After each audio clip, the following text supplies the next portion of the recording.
Welcome, boys and girls, to a bloody, pixelated, wonderful adventure with your boy King Jiffy Coast. And today we're talking about where it all began.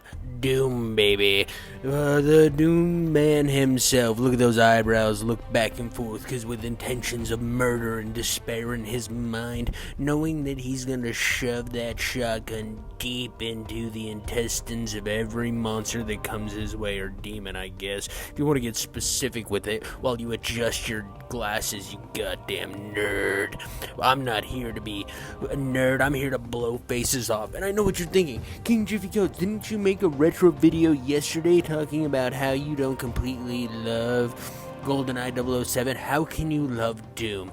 That's because Doom's so easy a caveman can do it. Yes, I made a terrible Geico reference, but before that, that was just a saying. A saying to explain how Doom is the easiest FPS game of all time. Not easy, it's not like a sleepwalk, but it is easy to figure out how to play.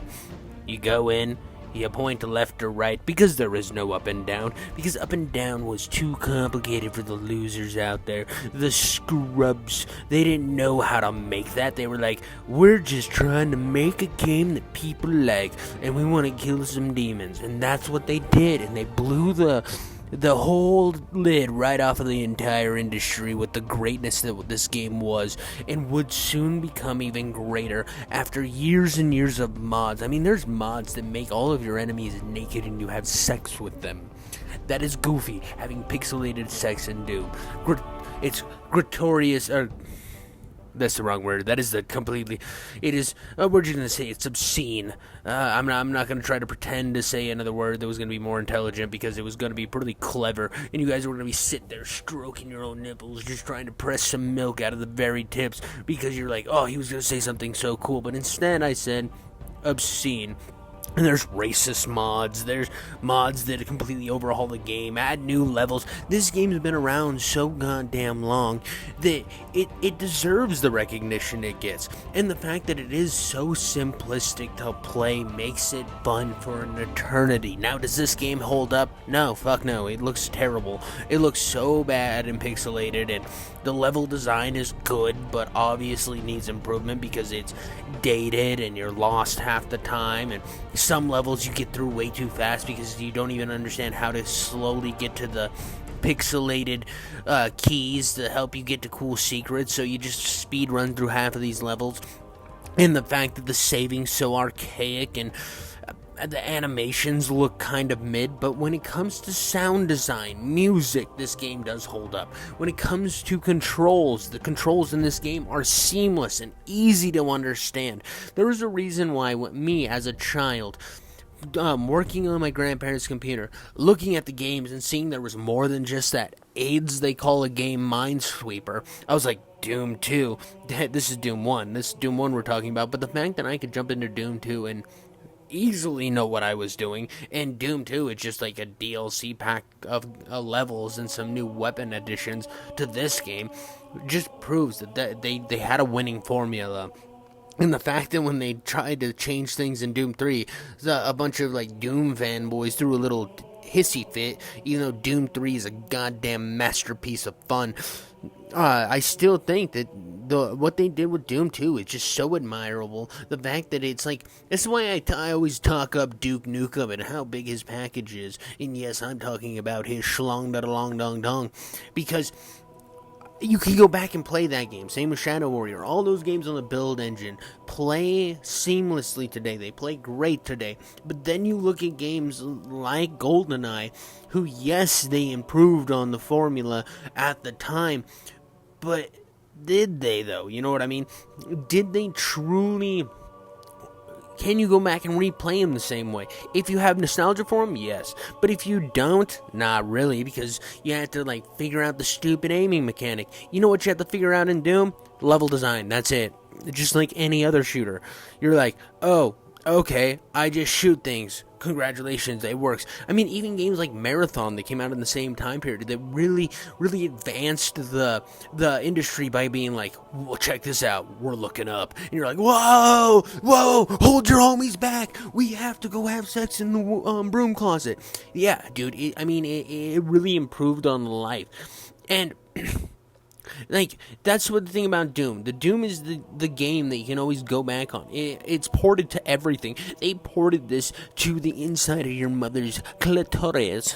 Just right in there. I mean, you can go down in there. I mean, I've checked it out for you, but I mean, if you're really, really interested and you're really, really excited and you're like, well, Mom, come in here, I gotta check something else, I'll let you dive on that incest bullet by yourself, alright? I'm not telling you not to, except for I'm telling you not to. Don't be a sick person. Be a normal guy. Go find another woman. Doom's probably ported to her clit as well, because they ported this shit to everything. You could play this on Nokia's, baby. And it was just like that type of outreach, trying to put it on everything, trying to make this game branch out and become a timeless masterpiece, is exactly what id Software did, only to commemorate it in an absolute genius banger of a reboot, well, in the Doom, our sequel in Doom 2016 and Doom Eternal. I believe that these games will always have a place in history, just like GoldenEye, but even better because of the fact of the ease of access. The fact that even though FPS games seem to improve and add sprint and ADSing and the ability to look up, you still can jump into Doom and have some sort of like understanding of how the gameplay works. And that is the big difference between this and GoldenEye.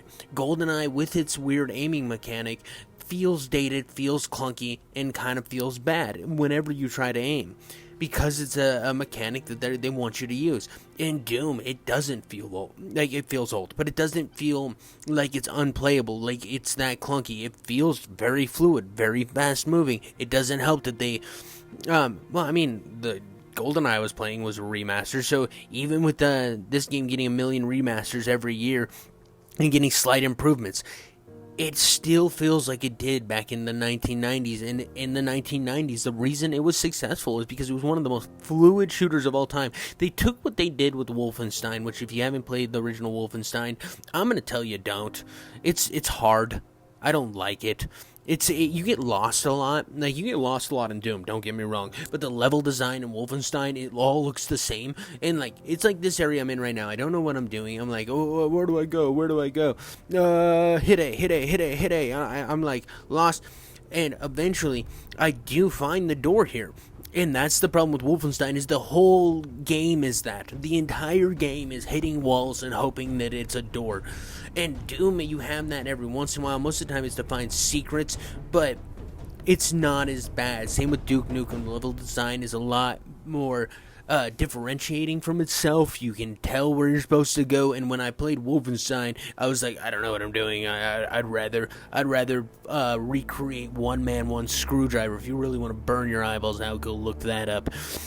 But when it comes down to Doom, it will always hold a place in my heart, both Doom 1 and 2, because it was the more game that... Doom 2 was the game that opened my eyes up to shooters, and when I went back and played Doom 1 later on, I played it like the Game Boy version or something, and I was like, this game slaps. It slaps so hard. And I remember my dad used to always say, I want to play Doom 3 so bad, and I was like, alright, daddy boy. And then we never could find it. So that's a sad story end right there. He never got to play Doom 3.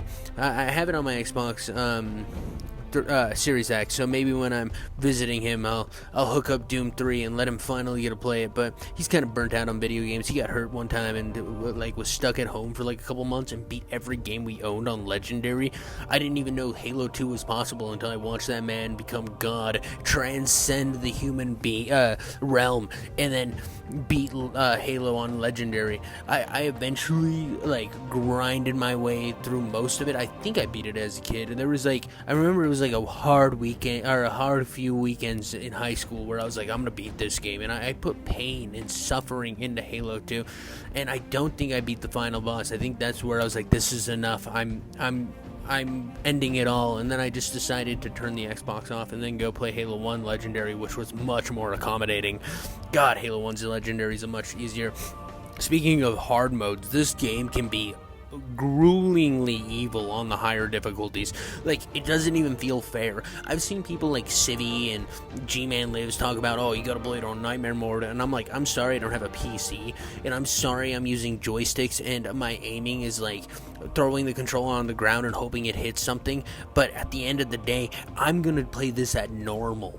Normal is a fair bet for me, except for when I'm playing this game on the cloud mode on my little backbone controller. Then I'm playing it on easy. I refuse to play any game on the normal difficulty while using cloud gaming. I think it's absolutely atrocious, and everything's so small, and everything's way more difficult because of how small it is.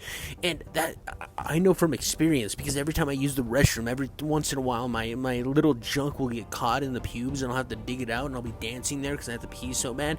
That's the pain of dealing with small things in life. So I crank it down to an easier level, and I enjoy the game. But for the most part, I play this shit on normal. I ain't gonna play it on hard. I don't have a death wish. I don't want to spend 80 hours walking around a level for just the small gratification of hoping that I did something right.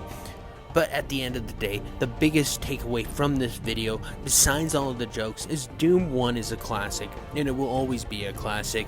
It's a game that will continue to be ported to every living thing on Earth. I'm pretty sure Jesus, Allah, or whatever you decide, is porting this into your mind without you even playing it. I'm sure that you in your mind have a level set of Doom pictured in your head with the shotgun hovering right above the dude's face. And is that a bad thing? No. It's glorious.